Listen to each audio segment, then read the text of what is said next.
Igicamunsi cyiza shuti mukunzi wacu ubasha kuba ugenda udukurikira uri mu bice bigiye bitandukanye biraterwa n'ingengabihe yaho udukurikira uherereye. Nyaboneka nta kindi wowe usabwa rero uretse kureba ahantu handitse ijambo subscribe ukagenda urikandaho, ubundi tukajya tubana gatanu kuri gatanu makuru yacu abagiye agezweho, dore ko ari amakuru menshi cyane yaba ari kuvugwa no mu Rwanda ndetse n'abari kugenda avugwa hanze y'u Rwanda, cyane cyane muri aka karere k'ibiyaga bigari. Ndaza kuba mitamera hano mu gihugu cya Repubulika Iharanira Demokarasi ya Kongo mu mirwano ikomeye cyane ikomeje kuba igenda ivuza ubuhuha hano mu gihugu cya Repubulika Iharanira Demokarasi ya Kongo. Ndaza kunyarukira muri Karehe mu mirwano ikomeye cyane imaze iminsi igenda iba. Koloneli Mugabo n'abasirikare Rugabo n'abasirikare ayoboye b'igisirikare cy'inyeshyamba za M23 bahuye n'uruva gusenya muri iki gitondo cyaramutse k'uyu munsi, bakaba baje ko bagenda bahura na ambush ikomeye cyane y'igisirikare cy'abarundi gifatanyije n'abawazarendo. Ibi byabereye he? Byose ndaza kuba ngenda mbigarukaho gatanu kuri gatanu ntujye ku ruhande. Mvuye ahangaha kandi ndaza guhita nerekeza cyane hano mu misozi y'Umurenge nyuma yo gutwikwa kw'indege cy'igisirikare cy'inyeshyamba za M23. Iyi drone yaguyemo, umubare w'abaguyemo nk'uko naje kuba ngenda mbibasezeranya bakaba wamaze kuba ugenda ujya hanze. Iyi ndege yari izanye iki ese yerekezaga he? Byose mbigufitiye hano gatanu kuri gatanu. Nibirikiri inkuru nibikiri ibyo guhwihwiswa. Igisirikare cya Repubulika Iharanira Demokarasi ya Kongo cyafashe ubuce muri hano muri Sud Kivu kibwambuye inyeshyamba z'umutwe wa M23, nubwo nahoze mbona bamwe bagendaga bandika ko umutwe w'inyeshyamba za M23 wahikuye, ariko ndaza kuba ngenda ngaruka ku tundi duce izi nyeshyamba zaje kuba zigenda zivamo zerekezamo. Ubona ko igihe icyo ari cyo cyose n'ubundi mirwano iraza kuba yongera kugenda irimbanya muri aka gace cyane. Mvuye ahangaha kandi n'ubundi ntagiye kure cyane, ndahita nerekeza hano muri Benin. Societe civile iramagana amakosa yakomeje kuba agenda akorwa n'abashyira ibikorwa by'inkiko ziba zaragiye zamamaza. Ibi byatewe n'iki? Byose ndaza kuba ngenda mbigarukaho gatanu kuri gatanu. Perezida Evariste Ndayishimiye mu kiniga gikomeye cyane ku munsi w'ejo yaje kuba agenda ashyira indabo. Izi ndabo yazishyiraga hehe? Byose ndaza kuba ngenda mbigarukaho gatanu kuri gatanu. Mvuye ahangaha kandi ndaza guhita nyaruka n'ubundi cyane Perezida w'u Rwanda Paul Kagame yavuze impamvu we na FPR batari bagamije kwica Perezida Habyarimana. Turaza kuba tugenda tubigarukaho kuko nyaboneka mutumva bimeze gutya ntabwo yigize avuga se nimba aribo bamwishe, ariko iyi nkuru turaza kuba tugenda tuyinjiramo gatanu kuri gatanu. Turaza guhita tuva ahangaha kandi duhite tugenda dukomeza. Isirayeli yivuganye Maji Kahamari wari ukuriye ubutasi bwa gisirikare mu gihugu cya Iran, nk'uko turaza kuba tugenda tubigarukaho gatanu kuri gatanu. Maginga hamenyekanye umunsi Leta ya Repubulika Iharanira Demokarasi ya Kongo izaganirira n'abarwanyi b'inyeshyamba za M23, cyane ahangaha aho bazagenda bagirana ibiganiro by'amahoro bizabera mu Busuwisi. Turaza kuba tugenda tugaruka ingingo nyamukuru zizagenda ziganirwaho muri ibi biganiro, tunagaruke no ku mpamvu ibi biganiro byavuye hano idoha muri Katari, bikaba bizakomereza mu gihugu cy'Ubusuwisi nk'uko twari twaje kuba tugenda tubigarukaho, ngira ngo kubo tubana umunsi ku wundi ibi twagiye tubigarukaho, ari nayo mpamvu mvuga nti nyaboneka nkandira like, share na subscribe, ubundi tujye tubana hano 5 kuri 5, kuko nyaboneka gukanda subscribe ndetse na like ntago ari ibintu biba bigoye cyane, kandi iyo bikoze nawe Imana igenda iguha umugisha.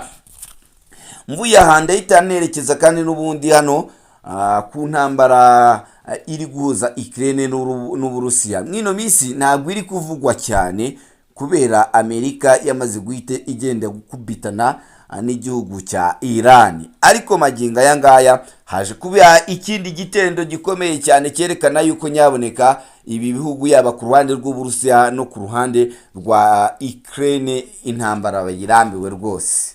Byose nibyo tugiye kuba tugenda tubanamo 5 kuri 5. Icyo ngusaba nyaboneka wowe ntujye kure y'inyakira amajwi yawe, ubundi tugende tubana 5 kuri 5. Tangira amakuru yacu nkuko naje kuba ngenda mbigusezeranya. Reka amakuru yacu mite nyahera hano mu gihugu cya Repubulika Iharanira Demokarasi ya Kongo, mu mirwano ikomeje kuba igenda irushaho kugenda ifata indi ntera. Ndahera hano mu gace kaha muri K.G.E, mu mirwano imaze iminsi igenda iba hano muri K.G.E ihuza abarwanyi b'inyeshyamba z'uyu mutwe wa M20. Iyi mirwano ikaba imaze gusiga abaturage benshi bava mu byabo mu midugudu imwe n'imwe, ari nako umutwe w'inyeshyamba za M23 ugenda ukurwa mu duce tumwe na tumwe. Ubu maginga yangaya mu gace ka Bukuru, Ziralo ndetse na Buzi, ingabo za Wazalendo n'ingabo za Repubulika Iharanira Demokarasi ya Kongo, iyi ni imwe mu midugudu zamaze kuba zigenda zifata zirukanyemo abarwanyi b'inyeshyamba za M23. Muri uyu mudugudu wa Bukuru ni hamwe mu gace gakomeye cyane kari karimo zimwe muri za amura zabaga hano muri K.G.E zakoreshwaga n'igisirikare cy'inyeshyamba za M23. Bikaba bivugwa ko ubwo abawazalendo bafataga kano gace baje kuba bagenda bahakura intwaro nyinshi cyane zari zirimo ngo imbunda za Rocha 7 za machine gun ndetse n'imbunda za AK47 ndetse na n'imbunda za mota nkuko twaje kuba tugenda tubibona ku mashusho bariho bagenda babyerekana, n'imbunda nyinshi ndetse. Ariko nyaboneka hano bikaba bivugwa ko haguye abasirikare bagera kuri 2 b'abawazalendo, nta musirikare n'umwe w'inyeshyamba z'umutwe wa M23 zaje kuba zigenda zigusha ahangaha. Andi makuru akaba avuga ko hano muri Ziraro naho hari platoon y'abarwanyi b'inyeshyamba za M23 yarwanaga yaje kwimukira hano muri Buzi. Igeze muri Buzi ihasanga ingabo z'abarundi ngo zigenda ziyishwiragiza nkuko amakuru akomeza kuba agenda abitangaza. Baza kuba bagenda barusho ngo kuba bagenda babasubiza inyuma. Izi ngabo ziza kuba zigenda ziva muri aka gace. Byumvikane yuko ubu inyeshyamba za M23 muri aka gace katari ka K.G.E ubu zitakihabarizwa maginga yangaya. Mvuye ahangaha muri K.G.E kandi nkuko nakomeje kuba ngenda mbigarukaho ahangaha muri Minembwe ku munsi w'ejo nibwo haje kuba hagenda hagaragara indege. Iyi ndege ikaba yari ije ku kibuga hano muri Minembwe. Iyi ndege ikaba yaraje kuba igenda ihura n'isanganya rikomeye cyane kubera ko yaje guhita iraswa ihira mu kirere cyane. Iyi ndege ikaba yari irimo abarwanyi bagera kuri 3 ba M23 bari batwaye ibikoresho ndetse n'imiti kubakomerekeye ku rugamba, ndetse hakaba harimo ngo n'ibyo kujya muri kano gace kubera ko uyu mutwe w'inyeshyamba za M23 zikomeje kugenda ngo zibura ibikoresho bimwe na bimwe bibasha kuba byagenda bikomeza bibafasha kuba bagenda babasha kuhasoringa hano ku rugamba mu gihugu cya Repubulika Iharanira Demokarasi ya Kongo. Ibi rero bikaba byahise bituma uyu mutwe w'inyeshyamba za M23 kubera kubura ibi bikoresho, kubera ko ngo hari amazi iminsi n'ubundi byarabaye iyanga, bikaba byafekise aba barwanyi kubera yuko bamwe mu barwanyi b'uyu mutwe batangiye guhita bagenda biripotinga ku gisirikare cya Repubulika Iharanira Demokarasi ya Kongo. Ubwo ndavuga cyane cyane nyuma yuko haje kuba hagenda hagaragara yuko abarwanyi bagera kuri 13 bose bamaze kuba bagenda bishyira mu maboko y'igisirikare cya Repubulika Iharanira Demokarasi ya Kongo nyuma y'ibi bitero bikomeye cyane byaje kuba bigenda bigabwa cyane kuri iyi ndege. Mvuye ahangaha kandi cyane cyane n'ubundi ndi hano hafi ahangaha ku mirongo imbere ku rugamba, nkuko bigenda bitangazwa ahangaha mu mujyi wa Uvira no mu nkengero zaho hano na za Fizi, imirwano ikomeye cyane imaze iminsi igenda ihabera, bikaba mu duce twa Mitabo. Ubu hano muri Mitabo ndetse na K.G.E ndetse na Mugeti, ubu umutwe w'inyeshyamba za M23 ntizikibarizwa muri aka gace kubera yuko nyaboneka zaje kuba zigenda zihakurwa n'abarwanyi b'abawazarendo bafatanyije n'ingabo za Repubulika Iharanira Demokarasi ya Kongo. Ibi ni bimwe twakomezaga kuba tugenda tuvuga, uyu mutwe w'inyeshyamba za M23 nyaboneka ukomeje kuba ugenda utsindwa mu gihe ari kuvugwamo amakimbirane hagati y'abayobozi babo, kuko ngira ngo twakunze kuba tugenda tubigarukaho yaba General Baguye ntaga yumvikana na General Sultani Makenga, abagore babo nabo bakaba bariho barwanira ibyinjira cyane cyane mu buryo bwo kuba bagenda basoresha bino mu bice bagiye bafatangira ngo twakunze kuba tugenda tubigarukaho. Ikaba impamvu ikomeye cyane rero iri kugaragara kubera muri uku kutumvikana ugakomerezaho muri uku gukomeza bagenda batsindwa bamburwa bimwe mu bice. Andi makuru akaba avuga ko uyu koroneri Maniza babo waje kuba agenda ava muri aka gace ngo yaje kugaragara aca mu baturage muri utu duce ari kumwe n'ingabo n'abarwanyi ba M23 bari bamaze kuba nyine bagenda batsindwa muri aka gace. Ibi rero nyaboneka abantu benshi bakibaza se ntibyaba ari amateka agiye kuba agenda yisubiramo ku ruhande rw'inyeshyamba za M23, kuko 2013 barajyanye ibyabaye, ngira ngo mwarabibonye, baje gukubitwa bikomeye cyane. Ibi bigahita bihura nuko Perezida Antoine Felix Tshisekedi yaje kuba agenda asezeranya abakinnyi b'ikipe y'igihugu ya Kongo, ubwo yari amaze kuba agenda abahereza imodoka n'amazu yabo nyuma yo kujya mu gikombe cy'isi. Uyu mugabo bikaba bivugwa ko yamaze kuba agenda nababwira yuko agiye gufata ibice ibyo ari byo byose umutwe w'inyeshyamba wa M23 wagiye ubasha kuba ugenda wigarura wambura Repubulika Iharanira Demokarasi ya Kongo mu bitero byagiye biba. Ese ntiyaba afite aya makuru? Kubera ko bamwe batangiye gushinjanya ubugambanyi, abandi batangiye gushinjanya mu kwikubira indonke muri bino bice bagiye bafata. Reka tugende tubitega imbohe tuzagenda tubibona cyane. Rero ubu hano mu Burundi bukaba bwishize Perezida Cyprien Ntaryamira yitabye Imana cyangwa se apfuye. Ntaryamira yapfuye hamwe n'abaminisitiri be babiri mu mpanuka y'indege yabereye cyane cyane hano i Kigali mu mwaka w'1994, ubwo bari bavuye mu nama y'akarere muri Tanzania ari kumwe n'abandi bayobozi bagiye batandukanye, nkuko turaza kuba tugenda tubigarukaho. Mu Burundi rero Perezida Evariste Ndayishimiye akaba ku munsi w'uyu munsi aribwo yaje kuba agenda aterekaho cyangwa se ashyira indabo kuri uyu cyangwa se ku gituro kivugwa ko cyaba kirimo uyu mugabo. Perezida w'u Rwanda Paul Kagame yavuze ku mpamvu we na FPR batari bagamije kwica Habyarimana. Ku itariki ya 6 Mata imyaka 32 irashize, Habyarimana Juvenal wari perezida w'u Rwanda yishwe ubwo indege ye yari imuvanye Arusha muri Tanzania yahanurirwaga mu kirere cya Kanombe mu mujyi wa Kigali.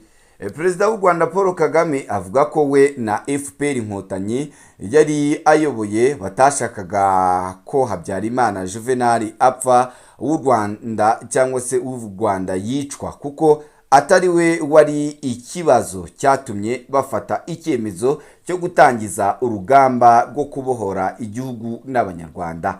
Muri Gashyantare mu mwaka wa 2022 urukiko rusesa imanza mu gihugu cy'Ubufaransa rwategetse ko dosiye y'iperereza kwiraswa ry'indege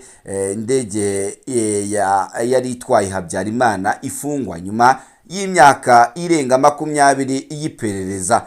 Mbere y'uko Ubufaransa butangiza iryo perereza mu 1998, abantu bari hafi ya Perezida Paul Kagame bakunze gutungwa agatoki bashinjwa kuba aribo baba bararashe iriya ndege yari itwaye abarimo na Ntaryamira Cyprien wari perezida w'igihugu cy'u Burundi. Icyakora mu mwaka wa 2012 raporo y'impuguke z'Abafaransa yerekanye ko iyo ndege yaba yarahanuwe n'abahezanguni bo ku ruhande rwa Perezida Habyarimana babonaga ko we ashaka kumvikana na FPR mu masezerano ya Arusha yari yarabanjirije gusinya. Perezida Paul Kagame mu gitabo Convention with the President of Rwanda ubwo yabazwaga n'umunyamakuru France Sudani wa Jeune Afrique ku giti cye ibyo yemera byerekeye uwaba yarahanuye iriya ndege, nawe yashyize mu majwi abahezanguni babonaga ko Habyarimana ari kuganisha igihugu cyangwa se kugurisha igihugu kuri FPR Inkotanyi no ku butasi. Yagize ati, icyo nemera ku giti cyanjye ishingiye ku bikekwa ndetse no ku iperereza ryakozwe n'umuryango w'abibumbye, nta na kimwe muri ibi cyabaye kubw'ubuhemu cyangwa se kubw'impanuka. Iminsi myinshi cyangwa se ibyumweru mbere yuko indege ya Habyarimana ihanurwa, hari harabayeho ibiganiro ku mugaragaro. Ibiganiro byatangazwaga kuri radio n'ibinyamakuru by'intagondwa byavugaga ko hari ikintu gikomeye kigiye kuba. Uko igihe cyegerezaga igihe cyacyo, icyo kintu cyagombaga kubera cyarushijeho gusobanuka. Yakomeje agira ati, Habyarimana bakundaga kumwita Kinani, bisobanuye ko atatsindwaga nk'ikintu gikomeye kandi gifite imbaraga zisumba ibindi byose. Ryatsinda ry'intagondwa niryo ryamushinjaga kugurisha igihugu kuri FPR no ku butasi, kuko batekerezaga ko yemeraga byinshi cyane mu by'imishyikirano. Mu bitekerezo byabo kuba yari yaremeye ukuganira no kwemera ko FPR yinjira muri guverinoma byari ukwemera ibintu birenze urugero. Perezida w'u Rwanda Paul Kagame yagaragaje ko abari bashyigikiye ishyaka rya Habyarimana bari bafite imyumvire y'ubutagondwa burenze ubwe, nubwo ibyo bidasobanura ko nawe atari intagondwa. Yunzemo ati, ashobora kuba yarageragezaga gukemura ibintu akoresheje ubwenge n'ubushishozi bwinshi, ariko yari agifite imyumvire y'ubutagondwa. Uburyo yakoragamo bwari butandukanye, ariko ingengabitekerezo yari imwe. Umukuru w'igihugu ubwo yibutswaga ko FPR Inkotanyi yari ifite impamvu yo kwica Habyarimana, yavuze ko ku ruhande rwabo byari bitandukanye. Yagize ati, ibyo ni ikibazo gitandukanye. Ntabwo twari tugambiriye Habyarimana nk'umuntu ku giti cye. Icyo twashakaga cyari gukuraho ubutegetsi bwari burimo na Habyarimana, ariko ntitwigeze twemera ko gukuraho umuntu umwe ari byo byari gutuma iyi sisitemu yose ivaho. Nta na kimwe mu bikorwa byacu, mu mitekerereze yacu cyangwa se mu magambo twavuze kigaragaza ko Habyarimana ari we twari tugambiriye. Icyo twakundagaho cyari uko iyo sisiteme yose ivaho uko yakabaye kose, nubwo byitwaga ko ari we wari uyiyoboye cyangwa se wari uri muri iyi sisiteme. Perezida w'u Rwanda Paul Kagame yashimangiye ko Habyarimana yari kuvaho wenyine, ntacyo byagombaga kumara.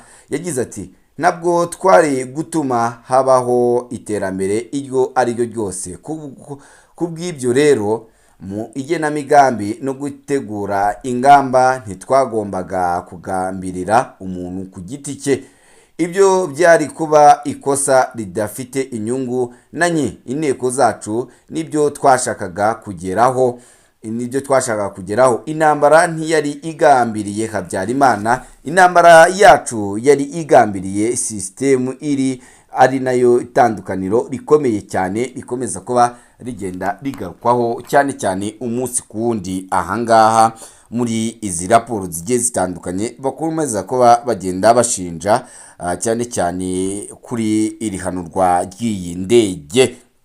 Mu gihe kandi nkomeje amakuru yacu, umunsi M23 izagenda itangiraho ibiganiro mu gihugu gishyashya yo n'igisirikare cya Repubulika Iharanira Demokarasi ya Kongo, ukaba wamaze kuba ugenda umenyekana. Uyu munsi ni ryari nawo ngufitiye hano imbere yanjye 5/5. Icyo usabwa wowe ni ugukomeza ukabana natwe.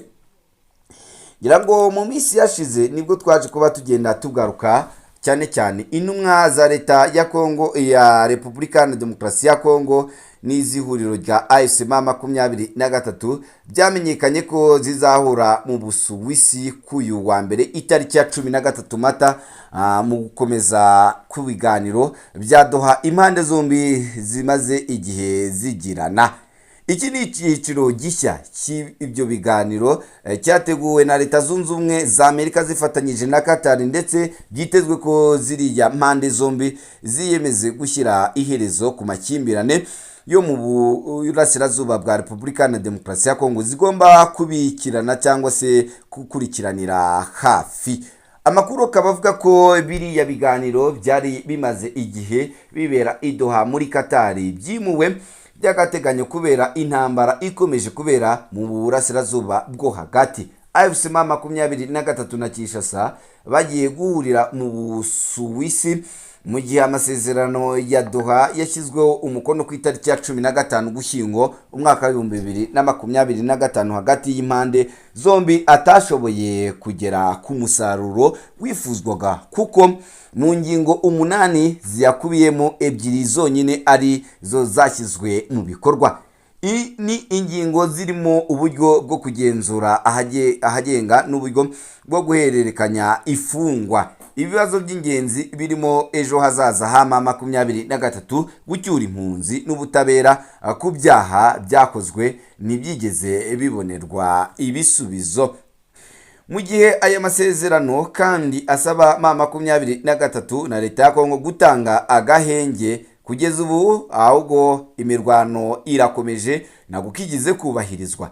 Kuva ku itariki ya mbere Ukuboza mu mwaka wa 2025, M23 n'ihuriro rirwana ku ruhande rwa leta ya Kinshasa bahuriye mu mirwano yabereye muri teritwari ya Mwenga ndetse no mu mujyi wa Uvira, nk'uko ku itariki ya 10 Ukuboza Uvira yafashwe n'inyeshyamba mbere yo kuva muri iriya mujyi, nyuma y'iminsi mike ikaza kwasubira.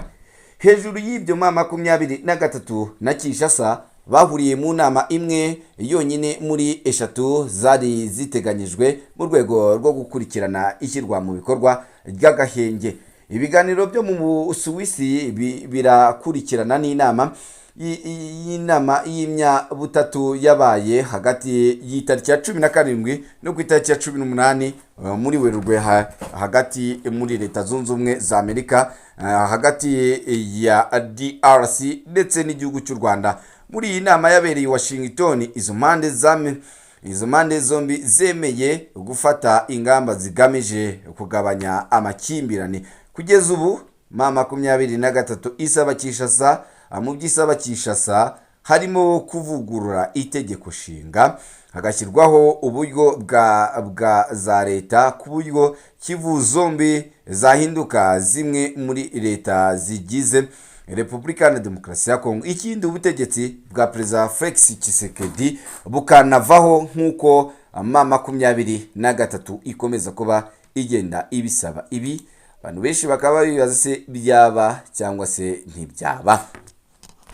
Nyarukiye ku ntambara iri kuba hano mu gihugu cya Ukraine ndetse n'aba Russia, dore ko intambara irimbanyije. Iyi ntambara ikaba yaracecetse kubera ibiri kuba hano hagati ya Israel, ariko n'ubundi iyi ntambara ikaba imaze gufata indi ntera, dore ko ubu ubona ko yarambiranye cyane. Abarusiya ngo batwaye imodoka berekeza ku biniro by'ingabo za Ukraine maze biyemeza kumanika amaboko. Abakozi bose begereye ibifaru bya BMP bagera ku birindiro bya Ukraine by'ingabo za Ukraine bahagaze bafungura cyane bafite udutambaro tw'umweru twerekana yuko bataje kurwana ahubwo bagamije amahoro. Aba bavuga bati fata ibikoresho nturase.